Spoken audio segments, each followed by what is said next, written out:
పైగా విష్ణు ఒక మాట అన్నాడు, కర్మక్షయమైతే కానీ ఆ మోక్షం రాదు నాయనా. జ్ఞానం వచ్చింది చాలు, మోక్షంకి కర్మక్షయం అవ్వాలి, వాసనాక్షయం కావాలి. నువ్వు పుణ్యాలతో పాటు పాపాలు ఉంటాయి, చిన్న చితక పాపం కూడా లేకుండా రాదు. గొప్ప జన్మ వచ్చినప్పుడు మానవ జన్మ అంటేనే ఉభయ కర్మలు ఒక పంచే.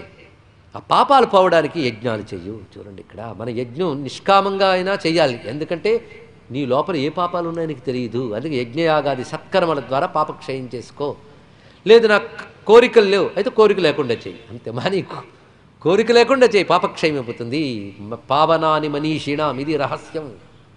నీకు ఒకవేళ గొప్ప నిష్కామం వైరాగ్యం వచ్చేస్తే వైరాగ్యంతో చేయగానే వదిలేకు, పాపనాశనం జరగాలి అక్కడ. అందుకు యజ్ఞములు చేయి. ధర్మబద్ధంగా సంపాదించే భోగములు అనుభవించు. ధర్మబద్ధంగా లభించిన భోగముల్ని ధర్మబద్ధంగా అనుభవించు, పుణ్యం క్షయమవుతుంది. యజ్ఞయాగాదులు చెయ్యి, పాపం క్షయమవుతుంది. ఈ రెండు అనుభవించేటప్పుడు నన్ను మర్చిపోకు, భక్తి నిలుస్తుంది. ఎప్పుడైతే పాప పుణ్య ఉభయ కర్మలు క్షయమవుతాయో అప్పుడు మోక్షం లభిస్తుంది. అప్పుడు నేను ఇస్తా, ఎందుకంటే రెండిటి యందు నన్ను స్మరించేవిగా.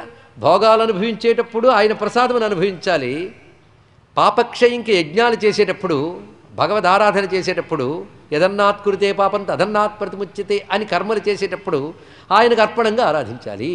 కనుక క్రతువులు చేసేటప్పుడు ఆయన స్మరించాలి, అదేవిధంగా భోగాలు అనుభవించేటప్పుడు స్మరించాలి.